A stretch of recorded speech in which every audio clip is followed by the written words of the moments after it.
got it in before. How y'all doing? I'm Paul Ryan, your host of the Across the Cowboys podcast.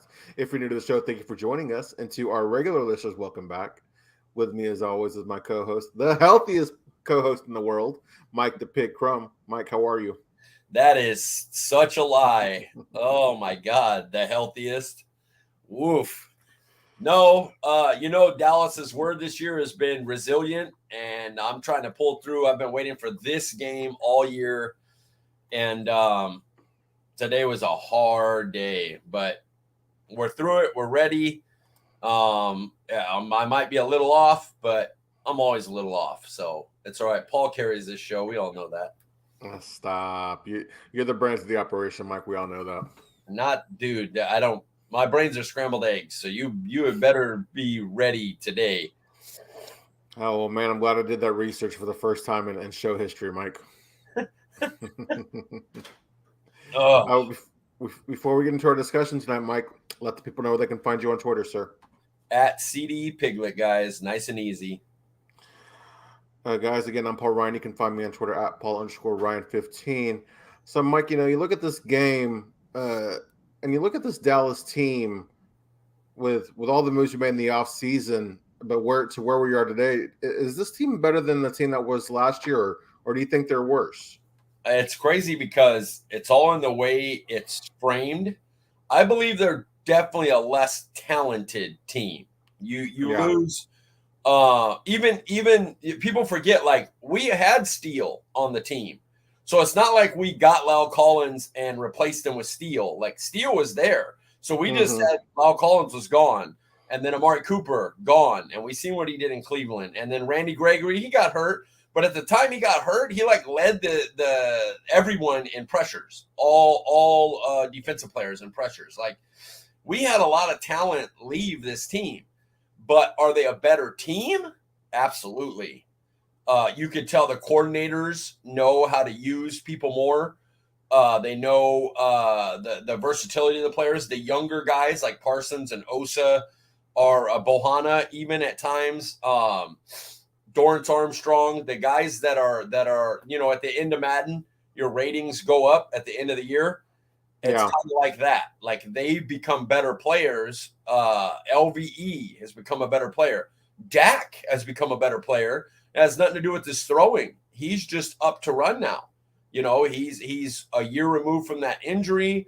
He doesn't have a calf problem, and he's mobile, and he's getting out of the pocket, and he's making plays, and that is an enormous difference. And this game, more than any, is where that will make the biggest difference. So, Yeah.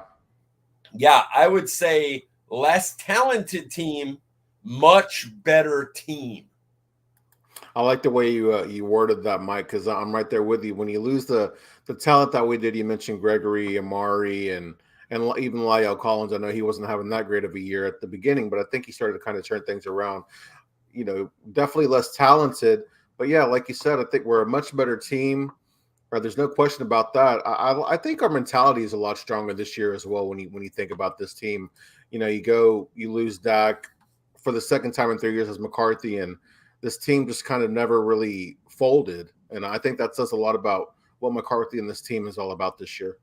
Yeah, that defense picking up when Cooper Rush was in, and the team going 4-1 told you all you needed to know about the mentality and what Mike McCarthy and Dan Quinn instilled in these players over these Mm-hmm. 3 years. 2 years for Dan Quinn, but Mike McCarthy for 3. Right. That was Mike McCarthy's thing in Green Bay when he won a Super Bowl. He did it with the most amount of injuries like ever. Like, he had so many people that had to play, and that bringing that mentality, knowing like, oh, we got injuries. Okay, I've been here. Like, I know Terrence Steele's out. I know we lost Tyron Smith. I know we lost Dak. We can still win games. We just got to do what we're supposed to do. And you're absolutely right. The mentality on this team, it's not just change. It's like 100 times better. Like, it is Mm-hmm. much, much better. So, yeah, and I believe that I'm really interested to see. This is the culmination of that. You got punked last time you played them. Now here they come. This is what you waited for all year, and they're still good. They're still beasts. They're still physical. They still want to run it down your throat. They still want to not let you run. They still want to bully you. Last year, they were able to do that. What you got now? What you going to bring this time? What are you going to do to change that? Now we find out how much different this team is. Yes, sir. It's just crazy to me to think about, the Jason Garrett era when we would lose Sean Lee, the season would be over. We'd lose a Tyron Smith, the season would be over. Compared to what Mike McCarthy is able to do with all the missing pieces that we have. It's truly phenomenal. It's the difference between game planning for your team and game planning for your opponent. Jason Garrett was always, we do what we do.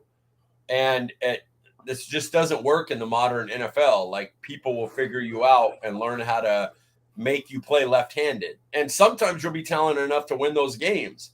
But when it comes down to playing the best teams, you got to be able to do what we did to Tom Brady. What we did to Tom Brady didn't know what was happening. Like, they fooled the most accomplished quarterback that's seen he's 45. He's played every defense. He's seen every style. He's seen every blitz you want to bring. And they had him like, I don't know what to do. Like, they had him beat mentally. They mentally beat Tom Brady, which is like an incredible feat. And that's all about what Dan Quinn, the way he kind of like said, like, they didn't show Israel Mukuamu. They're like, we're just not going to play him. But then in the playoffs, here comes our slot corner. He's going to be a safety hybrid slot corner type and just go out there. They did stuff in that game that they hadn't showed all year, and it fooled the best. And so they've been really impressive. These coordinators, even Kellen Moore, as much hate as he gets, I know he's been vanilla a few times. So is Dan Quinn in games. But if it comes out and they transition that vanilla game planning to be able to fool opponents now, perfect. Right. Yeah, Michael, we have another tough matchup this week. You look at the San Francisco 49ers, really one of the more dominant teams, probably a top 3 team in the NFL. When you look at that team, though, which side of the ball worries you more? Is it the offense or their defense? For me, it's the defense. The only reason I say that is it's about our O-line. If our O-line can hold up against their 4-man rush and make them blitz, we will have a good game. Blitzing Dak Prescott, and they don't like to play man, so blitzing and playing zone behind it.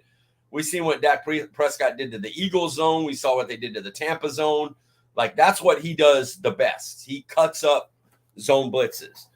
So my worry is, can they hold up? Last game, by one count, there's been fluctuations between 23 pressures and 31. But by one count, the Niners got 31 pressures in that game, a playoff record. Like, there's no way. Your quarterback, I don't care how great he is, Tom Brady, again, we saw what happened to him mentally when he was getting pressured. Yeah. Dak Prescott has issues when he can't trust his O-line.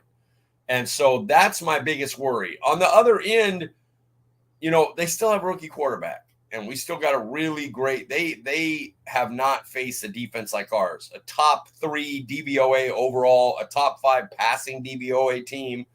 Like, this going to be a test for Purdy. This ain't those other units he's played. This ain't Seattle. Yeah. So, for me, I got to see Brock Purdy consistently beat our defense. I know what that Niners defense could do to us because I've seen it. Yeah, very fair, Mike. I mean, you think about what Shanahan's been able to do. He deserves some Coach of the Year credit for what he's able to do after losing Trey Lance and then after also losing Jimmy Garoppolo. But, I'm more worried about their offense. They have so many weapons, and Shanahan, speaking about him, knows how to use his players and scheme them open. Since Brock Purdy took over in Week 13, Mike, the Niners' offense is averaging 34 points per game. Again, I know that they haven't faced a defense like Dallas, but 34 points per game, man, that's a big number.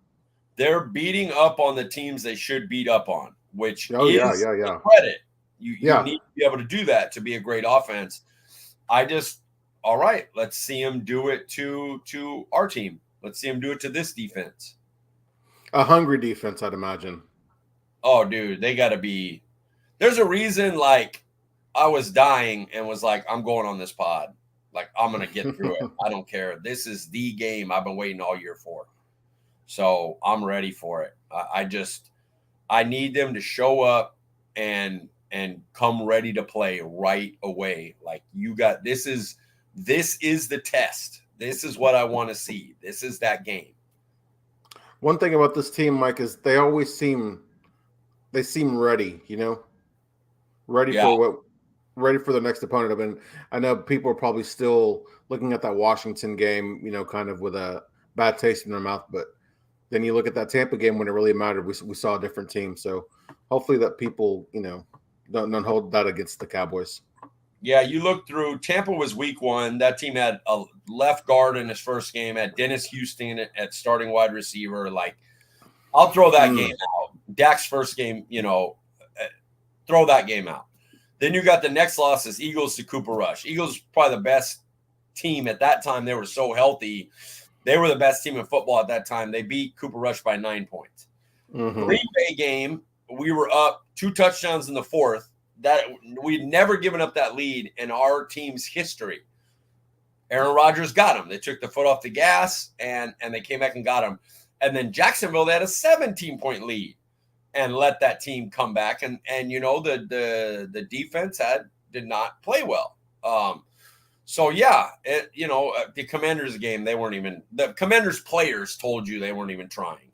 Dan Quinn, like, we were just throwing shit at the wall. Like, we didn't want to give anybody tape, So if you look, if they are healthy against the Eagles, if they play to their full potential against Green Bay and Jacksonville, they could have 2 losses, the first game of the year and the last game of the year. Like, easily could have 2 losses and be the number 1 seed. So this team is not anybody's, like, oh, I hope they can win. They doesn't mean they will beat 49ers, because 49ers are friggin' awesome. But they don't go into any game going, well, I mean, I hope we can contend. I hope we can play with them. Man, they're so good. Like, Dallas too talented for that. Yeah, absolutely. We've talked a lot about the strengths of the 49ers, Mike. What do you think their weakness is? The inexperience of that QB. Mm-hmm. He's played 7 games, and he hasn't played a great defense yet. The toughest defense he played was Washington, and Washington was never a threat offensively against the Niners defense. And they were 9th in DVOA. We were 2nd. So, I mean, there's even levels to that. Yeah. And we bring the threat of a great offense. The Washington never brought that. So it just he's done his job. He's been excellent, but he hasn't played anybody yet. He just hasn't played a defense like the Dallas Cowboys. So that's going to be the weakness for me until I see him come up and put 30 on Dallas. We'll see what happens. See if he can do it. I like that answer, Mike. I almost had that answer, but I was, doing some number crunching and researching for the podcast, and you look at that Niners secondary, it's a weakness too. I mean, again, since week 13, the Niners secondary has allowed over 250 pass yards per game, and they haven't faced a quarterback as good as Dak or an offense as good as Dallas. So, man, and they got put 38 points got put on them by the Jared Stidham, that Raiders quarterback, Jared Stidham. So, I like our chances, Mike. Over the last 5 weeks, the Niners secondary is bottom 5 in almost every passing. Yards allowed, touchdowns allowed, like yards per reception, like all of them, they're bottom 5 the last 5 weeks of the year. So that it might have been 4 weeks. It was 4 or 5 weeks. I'm dying, all right? Give me a break. I believe it's 5. I'm sure it's 5, my friend. Yeah, but we're talking about how McCarthy and Quinn and Kellen Moore, they game plan. We'd like to think, I feel pretty confident that Kellen Moore is going to attack that secondary. They got to get Lamb and T.Y. Hilton against Jimmy Ward. Must have. Jimmy Ward can't guard either of them. Charvarius Ward and the kid on the other end, whose name I forget, I apologize. He's a good corner. You can't just put him in against Lamb all game. Lamb will get his yards against him.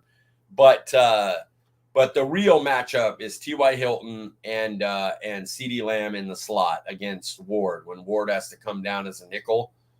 not good. Like they should eat him up. Yeah, Mikey, sticking with the Niners here, two weapons that are really worrisome for the Cowboys defense. It's Debo and Christian McCaffrey. Who who would you prefer the defense focus on shutting down? By far the toughest question of the show sheet. This one is rough because the truth is you want to stop the run first. And if you Right. shut down Christian McCaffrey and make Brock Purdy the guy, well, that's fine. Brock Purdy get Debo a big day, but how big? Like how much you going to get on him, you know? So my mind went to that. And then I thought about it and I was like, you know what? I just have a sneaking suspicion Debo's going to be in the backfield a lot this game. That he's going to try to do what they did to us. They averaged 7 yards a carry when Debo carried the ball last year, and they haven't showed it this year. So, like, my thought is Dan Quinn better be preparing. Hey, get ready. Don't be shocked if Debo comes out in the backfield a lot, even with Christian McCaffrey, because Christian McCaffrey could just line up outside and beat you as a receiver. Mm-hmm. So my answer is going to be Debo in the toughest one, and it's because I believe that Kyle Shanahan will try to trick Dallas by putting Debo in the backfield. But I believe that Dan Quinn and them should be prepared for that, even though they haven't seen it all year. It worked too well last year, so be prepared for them bringing that out. I wouldn't even be surprised if we see a couple of series where they have Elijah Mitchell, Debo Samuel, and Christian McCaffrey. Sometimes even all three of them wind up in the backfield. Yeah, or Debo and Christian McCaffrey could be at wide receiver, and Mitchell could be in the backfield, and then they could rotate and do their what do you call it when you go across the field? God, my brain. Motion. God, Yeah. what am I doing? Do that eye candy, man. Yes, do the eye candy and make you worry and get you looking one way, and it's something they haven't done a lot. So there's not going to be a lot of tape on it. So I just really both of them you can't let kill you. But Debo averages like 4 yards per target, and then his yards per reception are crazy because he's a yak guy. And Diggs is the greatest tackler. So I'd rather just eliminate him, not let him kill you. And then if Christian McCaffrey has a good game, let's see how good, Dude, I don't know if you remember this. I'm sure you do, but the Cowboys interviewed Debo like during the draft process. And for whatever reason, I guess it was Jason Garrett said he didn't like his attitude, so they decided not to draft him. But man, I can't imagine having Debo and CeeDee Lamb, dude. Jason Garrett liked the right guys, which Debo was more diva than the Amari Coopers and the Wilsons and the Lamb, but I don't care. When you're that good, be a friggin' diva. Go ahead. You deserve to be a damn diva. Well, I think he's kind of got that dog mentality, which is what this current team is going for as well. Yeah, and I think Jaron Kearse and Micah Parsons and Tyler Smith, I feel like we need one more offensive guy that has that. Like one more guy that, man, a receiver or tight end, man. Yes, that would be great. Like the Lamb is awesome, but give me one more guy outside that's like a George Pickens. Yes, sir. Yes, sir. Not as good as CeeDee Lamb, but we know what he's going to bring mentality-wise. Absolutely. So, of the two, who would I rather shut down more, Debo or CMC? I hated this question, Mike, because there is no right answer. Honestly, they both do the same thing. But to answer the question, if we can stop CMC in the run game and force Purdy to beat us, that gives us a big advantage, man.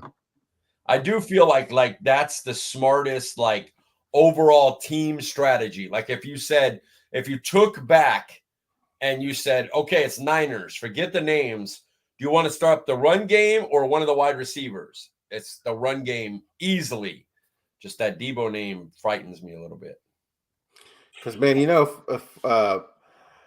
if and when Micah lays that one big hit on Purdy or, D-Law or even Osa and shakes him up, we could see a totally different guy. If he beats Trent Williams early and gets a sack, that's going to cause problems because right now Purdy's sitting there going, I don't even have to worry about my left side. I got Trent Williams over there. If Micah Parsons, now I don't want Micah Parsons playing him all the time over there, but if early on they give him 3 to 5 snaps and he gets a sack on him, that's going to get in Brock Purdy's head. Yeah, when you look at the matchup, maybe from the sidelines, Mike, do you think this is more of a McCarthy versus Kyle Shanahan, or is this Kellen Moore versus DeMeco Ryans? For me, this is McCarthy Shanahan for sure. And the reason is Shanahan's the whole thing for the Niners. Like, that's why Brock Purdy could come in and be awesome. And Debo goes out and they're still awesome. And Trent Williams gets hurt and they're awesome. And Kittle gets hurt and their offense is still good. Like, he's brilliant. And on the other end, what killed Dallas last year was how they started. They almost had another quarter. They probably come back and win that game. But they started off so like, oh man, they weren't like, they were flat. And that was like a killer. And so I think Mike McCarthy's got to have them. He had the whole year to beat this game into their head. You remember what happened? You remember them walking out with boom boxes? Remember them punking you? Remember them whooping that ass, beating you? All year. That's all Micah and Jaron Kearse talked about was this friggin' game. And it's basically every post-con is like, yeah, Niners. When are we going to play them? Like, that was on their mind all year. So he needs to have them out. There can't be flat. There can't be no 3 and out or San Francisco comes down and scores a touchdown easy and averages 6 yards a carry running. Like, they need to come out and make a statement early as well. And the game will go back and forth, I believe, after that. The Kyle Shanahan's going to get you sometimes. That defense is going to stop you sometimes. It's going to be a good game. But that early part, the Lakers have got to show up and compete and be in that. They can't be dominated, because the thing that people don't understand is what hurt that game wasn't even the score. It was they wore that defense down. Yeah. They kept running on them, kept getting first downs, and they wore the defense down. And you can't allow that. Even if they go on 11-play drive and you're held to a field goal, still 11 plays. And then they get the ball back. You go 3 and out, they get the ball back, and they go on another 8-play drive, and maybe they punt. But now it's 18 to 3 plays, and the first quarter is almost over. Can't happen. You can't lose. You can't wear your team out early. You got to be competitive in the first part of the game, and that's Mike McCarthy. Yeah, you mentioned the last year with the boom boxes and everything. San Francisco came out early and set the tone. That's what we need Dallas to do this year. Yes. They've even if it's 0-0, have a 7-8 play drive, and you get on their side of the field, you go for it on 4th, and you don't get it, and then you get them off the field in 3 to 5 plays, and you make them punt. That's good. 0-0, but you came in and said, no. That ain't gonna happen like it did last year, where you just dominated early on, and we didn't have the stamina to catch back up. You got to play us all game now. Yeah, for me, Mike, looking at this the sideline matchup, McCarthy versus Shanahan or Moore versus DeMeco, for me, I think this is a matchup of the coordinators. You look at the Niners defense is good, but they're beatable. They do have a dominant run defense, allowing only 11 rushing touchdowns all year. And while their secondary gives up a lot of yards, they were top 5 in touchdowns allowed with 20 all season. Kellen is going to have to find a way to score touchdowns, and Ryans is going to have to try to figure out a way to stop it. No, I get it, man. For me, both sides mean so much, like us stopping them too, that it's hard for me to just do one set of coordinators. Now, if it was the head coaches versus both set of coordinators, I think I'd be with you on that. But, I mean, Kellen Moore could put up 27 points and Matthew Prescott. Kellen Moore could put up 27 points and we could lose 30-27, Yeah. And, Mike, I've mentioned Prescott a few times. That's my Laker homeboy. That's the one he was a big Kobe fan. He doesn't really follow the Lakers like he used to, man, but because once Kobe, left the game and everything, he kind of stopped following basketball. But this is my guy, man. I've known this dude since 7th grade. He's been my boy for, man, almost Not almost 30 years, but over 20 years, dude. It's crazy, man. I have two like that. I have two friends too. Isn't that crazy how you get that couple? You can't even feel your hand with it, but one or two fingers, you have those friends that are there forever. And it's awesome. Yeah, Prescott, just to answer your question, I think we'll be able to answer that question here a little bit later, sir. But thank you for tuning in, man. It means a lot, brother. Appreciate you as always. I'll answer it with the score prediction, which is the last question of the game. Just stick with us and you'll see. Yes, sir. Yes, sir. So when you look at the matchup, Mike, is the offense the only way the Cowboys can win this game, or can our defense stop the Niners' offense?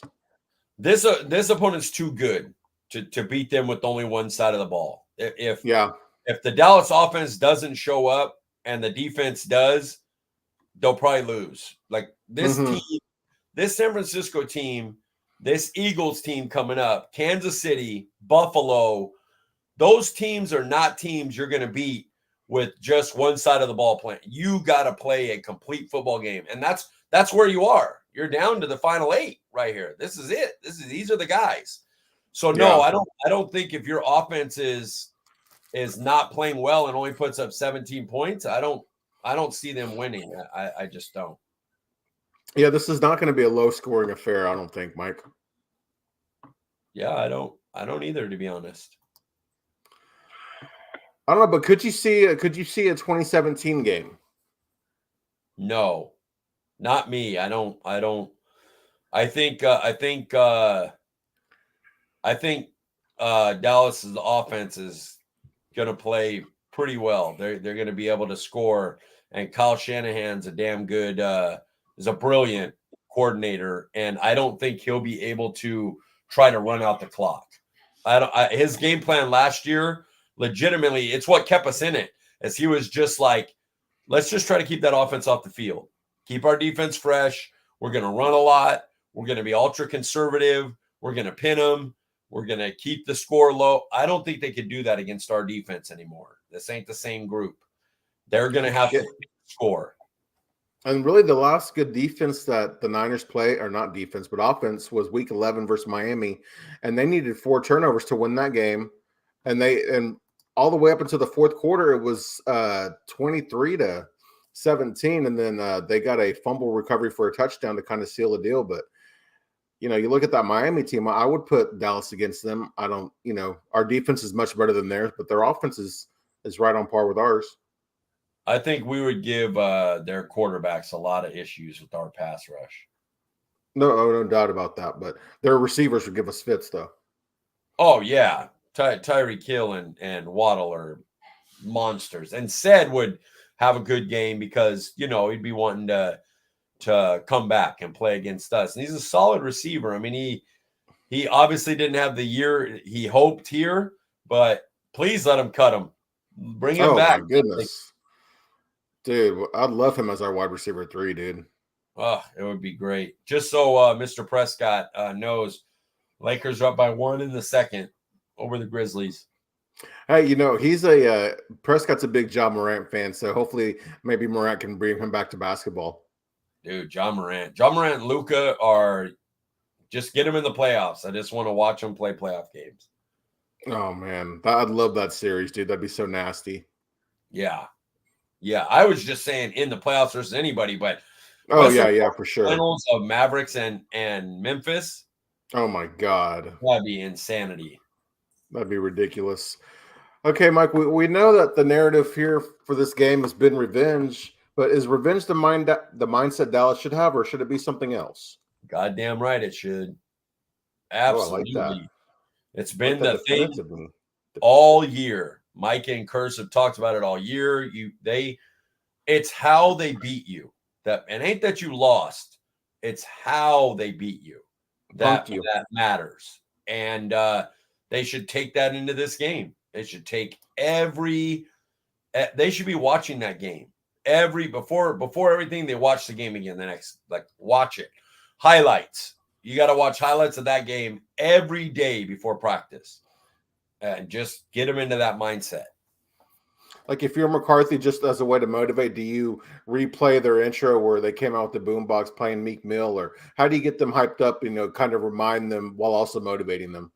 Every day before practice, I show them the highlights from when they came out with the boom boxes to how they beat you up early to how it ended. Like even after all that, you had a chance at the end for as bad Yeah. as you played. Now it's time to show them this ain't that team. Let's go. Mike, I think revenge is a good motivator. But man, I want our mindset to be focused on winning, as maybe as cheesy as that may be, or just simple as that is. But I want them to be focused on winning and not worrying about what happened last year. I don't want them to win.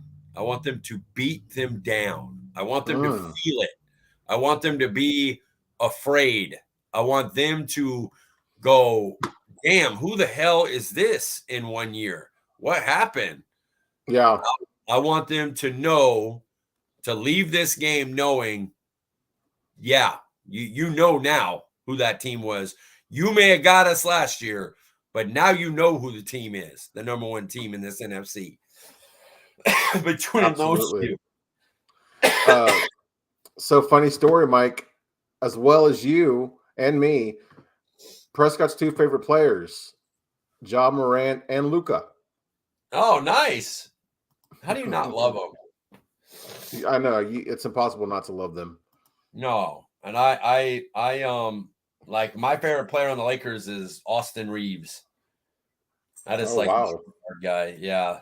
LeBron, I want him to get his points and everything. AD is an injury. That guy never plays. He's not even a player. And Westbrook's, he's just going for the sixth man of the year award. Like the team wise, they're as opposite as Dallas as you could possibly be. All right, Mike, we know this is going to be a team effort this week versus the Niners. Which role player do you think needs to have their best game to help Dallas win this game? Got to be Tony Pollard. Oh. Got to be. If Tony Pollard can, one, run the ball and get us to 2nd and 5, 3rd and 3, those type of downs, we're going to be trouble to stop. And then if he can break one or two plays, break a screen for a 60-yard touchdown, break a draw play up the middle for a 50-yard score. Like, yeah, we need him. If he has a big game there and we're winning with the run game, they're going to have a lot of trouble. I like that pick, Mike. I like that a lot. I don't consider Pollard a role player. Not that there's anything wrong with that term role player, but he seems more like a focal point of the offense. But yeah, that's a good answer. Well, I thought the question was like the non-Dak Micah. Oh, no, yeah, you're right. It was. So I changed up the wording on you. I apologize. No, it's all right. If you're going just role player, give me Tyler Smith. Well, I mean, I guess he's left tackle, but if Tyler Smith can handle, Joey Bosa, he's going to get help and everything. But if he doesn't let Joey Bosa wreck the game, yeah, the game. For me, Mike, I'm going to go with Michael Gallup. The Niners offense is going to score points. We know that. But if Michael Gallup can be the second receiver we need to take pressure off of Lamb and give Dak another weapon, man, that would be huge. I need to hit Michael Gallup with at least one big deep ball. Got to get it. Need it. Just to even keep the defense honest, even if he don't complete the pass, just to let them know, okay, this is what they're going to try to do. Yeah, I gotta get one of those. If it's Ty, that's fine too. But I'm saying the non-CeeDee Lamb wide receiver, whether it's Hilton or Gallup, get it. Yes, sir. Oh man, I love another 3rd and 30 to T.Y. Hilton. My goodness. Don't get in 3rd and 30 though, but hit that. Yeah, please. And yes, I saw that dunk. Woo. Now, am I crazy or, I saw it a couple times and it was a good dunk, but it wasn't like a poster like I thought it was. He himself has had better dunks, but still, it was clean. It was nice. Yeah, it was. I wonder if he'll be in the dunk contest here. That would be fun. Yeah, put him in there. Let's go. He's more of a power dunker, but I still want it. Yeah, that's true. Dunk contest, man, hasn't been, anything special for quite a few years now. Yeah, I agree. having some issues here with StreamYard, but yes, Prescott, I did see the Job Morant dunk. It was nice. Damn you, StreamYard. I'm supposed to be the one that has issues. It's been giving me issues lately, Mike. I'm not even gonna lie. Yeah, the delay is crazy. That's why I keep looking at the game, because I want to hear you without seeing. It messes me up. So I look over and you start talking, then I look back and I kind of stay on my side. Damn. So I just want to make it to the game at this point. Please do. Mike, we talked about Dak Prescott's legacy last week and what that win would do for it. What would this game do for Dak Prescott's legacy? This one's pretty simple for me. This makes it where you can't give me Romo as higher up than Dak Prescott on the Cowboys echelon. Like, Dak's breaking records yardage-wise. He's winning more playoff games. He's made it to the NFC Championship. I can't find an argument for Romo anymore, Yeah. So I think it would vault him up in the quarterback echelon above Tony Romo, who I love. I'm not one of those. There's those weird people that hate Dak Prescott or hate Tony Romo. Like, why? That Tony Romo is awesome, a great quarterback, freaking amazing. He really led a team with a shit coaching staff and overvalued talent. Yeah. He was excellent and he was great. And if Dak wins this, I can't make an argument for him to be better than Dak. Dak has just been incredible as a stats machine, and now he's adding winning. He's won, he's helped 2 12-win teams for the first time since the 90s. He would have brought us to the NFC Championship for the first time with the 90s. And this team, for sure, you can't tell me this team's better than 09 or 14 teams that Romo had. I don't want to hear that. There's no way. So I just wouldn't be able to make as much as I love Romo, I wouldn't be able to make an argument with him over Dak. Yeah, Mike, we don't look at each other's answers of the show sheet. I feel like you might have taken a peek at mine, because that's how I feel. For his entire career, even today, people still compare Dak and Romo. If Dak can win this game and do something Romo never did, it would end that debate and put Dak in special company among Cowboys quarterbacks, sir. I absolutely agree. I did, dude. I couldn't barely read the show sheet today. So. I'm joking. It's funny that you mentioned the Romo kind of debate. I wasn't, I didn't try to guess what you were going to say about this question, but it's just funny that we had similar answers. Yeah, it's funny. I always, anytime I talk Dak and Romo, I think of the poop guy. You know what I'm talking about? The Romo poop guy. That why do you hate Dak Prescott so much? I get it. You overly love Romo. I love Romo too. He's freaking awesome. You're not going to give me, this is a bad phrasing of words for this guy, but you're not going to give me the shit on Romo. Is that his handle on Twitter? Is it Romo Poop? No, he's the one that sent a sex tape to Romo where he was his wife pooped on him or something like everybody talks about it. Yeah, I've never heard about this. Ask Andre and Will about it. They'll tell you, dude. Because I didn't know who he was. I was telling the guy hey, I like Romo too, dude. But there's no reason. Dak's great. Why do you hate Dak Prescott so much? And then they, told me in a DM no, that's the sex tape guy, the guy that was all obsessed with Romo and sent him a sex tape where him or his wife pooped on him. Man, this podcast is off the rails, but I swear on everything, this is not my medicine or my sickness. I'm not delusional. This is a real thing, and you can ask them online about it. They'll show you the guy. I have him muted because I was I wasn't trying to take him off of there. I like Romo too, but he was too much. Dak's a piece of shit. He's a trash quarterback, top, bottom 10 in the league. You can't take that, sir. Even if you think Romo's better, fine. But you can't be oh, he's not. There's 20 quarterbacks better than Dak Prescott. Come on, dude. I can't even take you serious. It's crazy to me that Cowboys fans can't like them both. It's they have to pick and choose. It doesn't make sense. Not that I get the racist ones, but because obviously they're the worst of the worst. But I understand they just don't want a black quarterback. So they're going to hate on him no matter what. Even though Romo is Mexican, which is weird, Antonio Romo. But they think Romo's white, and so they just hate Dak Prescott. At least that's like, well, you're a racist piece of shit. But there's people that just think he's a bad football player. And I'm like, bro, what are you doing? Like, I understand LaShawn McCoy. He's an Eagle, like, rivalry, talk shit, get your name in the, get people on Twitter talking about you.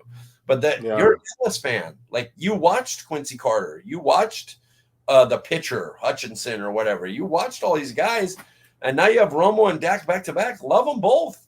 They're both great. My goodness, man. I remember the Vinny Testaverde years, Drew Bledsoe. God, Chad Hutchinson, dude. So bad. Oh, man. To think Bill Parcells got Quincy Carter into the playoffs. That guy...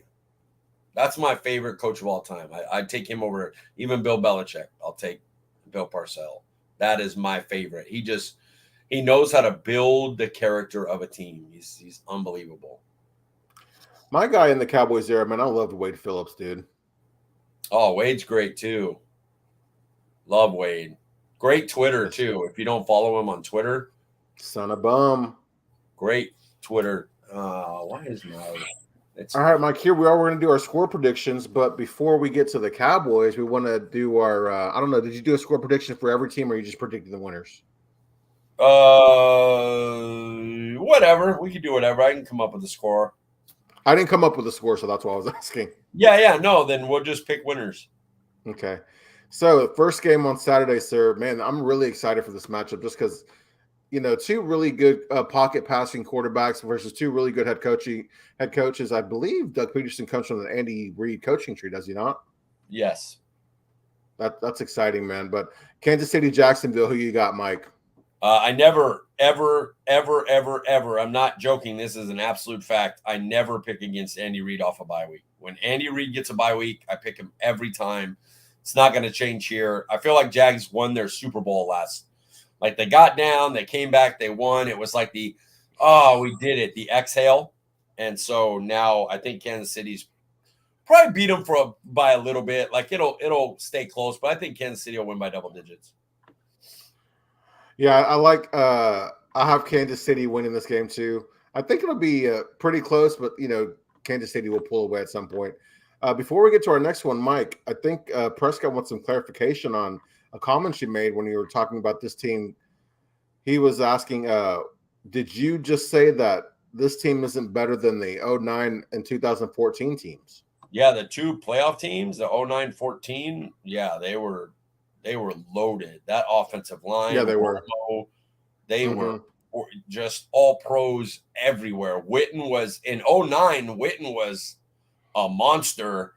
And then by 14, Romo had become such a tactician. He wasn't the turnover Tony anymore. Their defenses were never as good as this one, but this one's, let's not make it the Ravens defense. Like they blew games to Green Bay and the Jags. They're really good, and I think they're going to give Brock Purdy issues. But the difference in what the offense was, just think of it this way. Think of how great that offense was with Jason Garrett's offense coaching it and their strategy of just, we're going to line up and do whatever, and they still crushed people because they were just so friggin' talented. And then, shit happens in the playoffs. When you play good teams, you have got to play your game to attack those teams, not just play your game. That those teams in the playoffs are too good for that. And I remember the one year, the one where, that was 16. Sorry, the medicine. Forget that last part. But yeah, I believe 2009 and 14 were the two Romo playoff teams, and they were just monsters. They were crazy. That offensive line, Romo, the running backs, it was nuts how good they were. And that 2014 team, that defense, man, with Sean Lee and the linebacker we traded for from the Raiders, man, who had like a career year. Man, Rolando McClain, dude. Ridiculous. Yeah. That team was nasty. Yeah, it really was.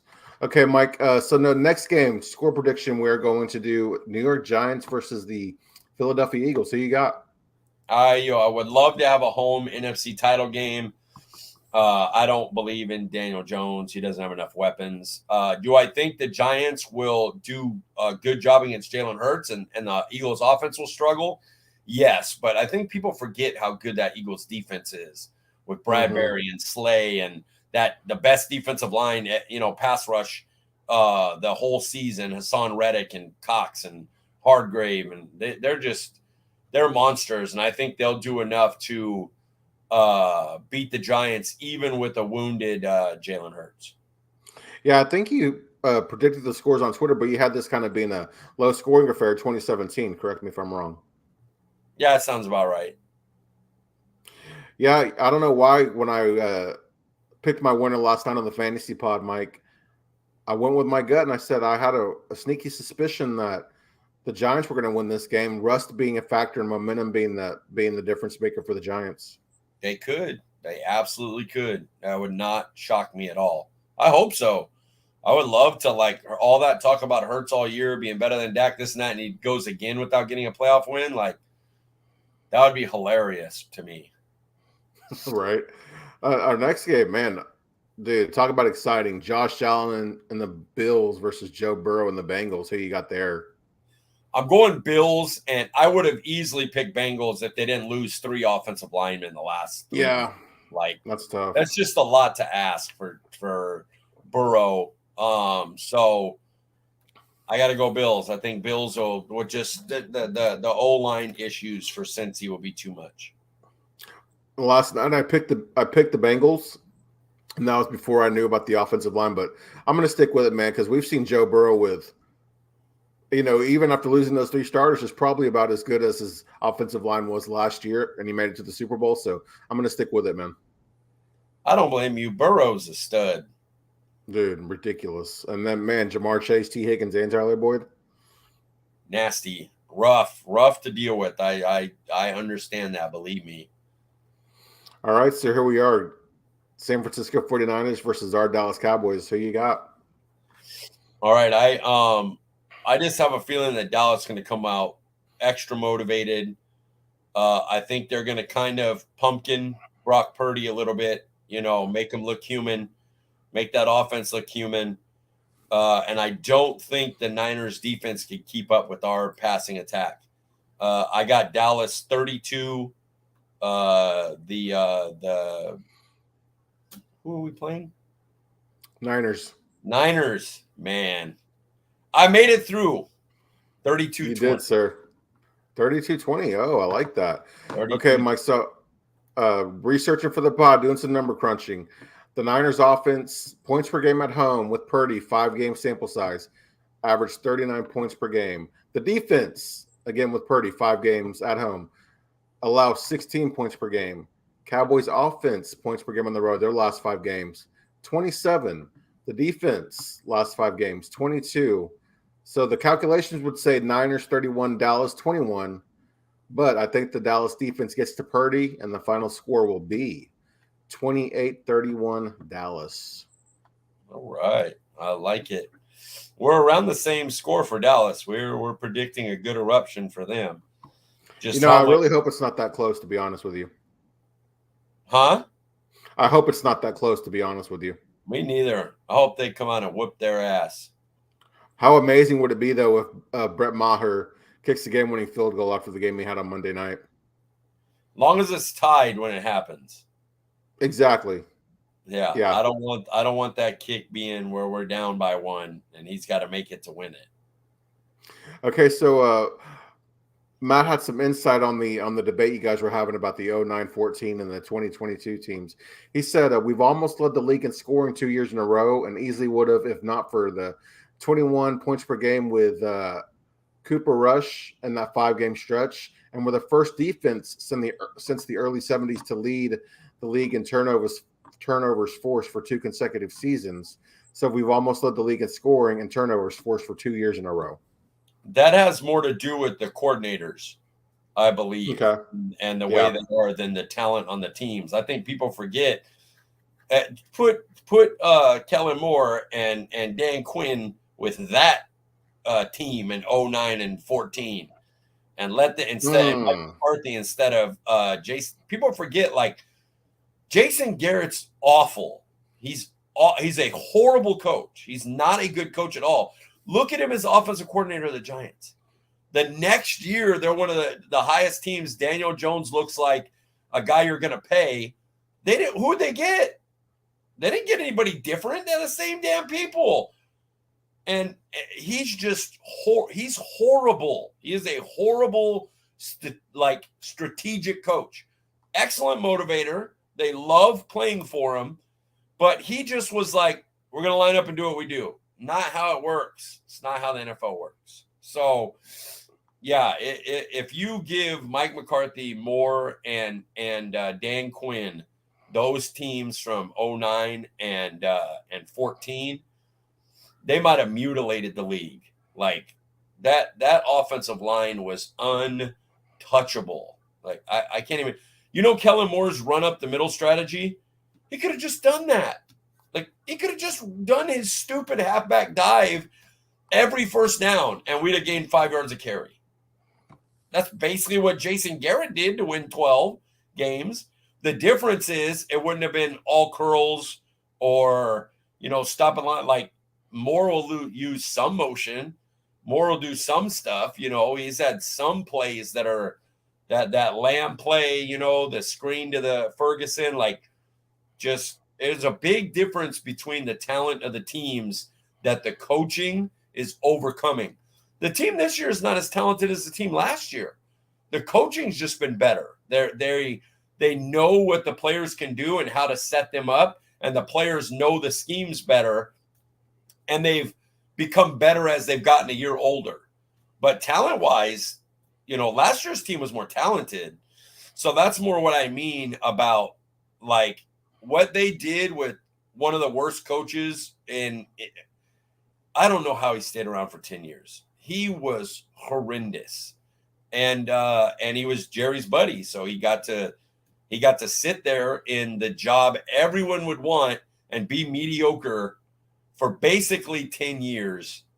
And the only time he ever did something good is when nobody expected anything of him. Then he would come out and, go, and then they'd get eliminated in the first round because the minute teams got a beat on them, they're like, well, we can stop this. This is all they run is this. Yeah, I mean, I can't imagine if we were going into this game this week with Tyron Smith in his prime, Travis Frederick at center, and a young Zach Martin. Over. It's over. Frederick, Martin, Tyron, like Doug Free. Man. It's just Ron Leary. Like, yes. Forget it. It's, man, nasty. Well, Mike, man, I enjoyed the discussion. I know you're under the weather, so we'll get you out of here. Before we do that, remind the people they can find you on Twitter. I'm pretty sure it's letter C, letter D, Piglet. If I didn't get all medicated up and change it for some weird ass reason.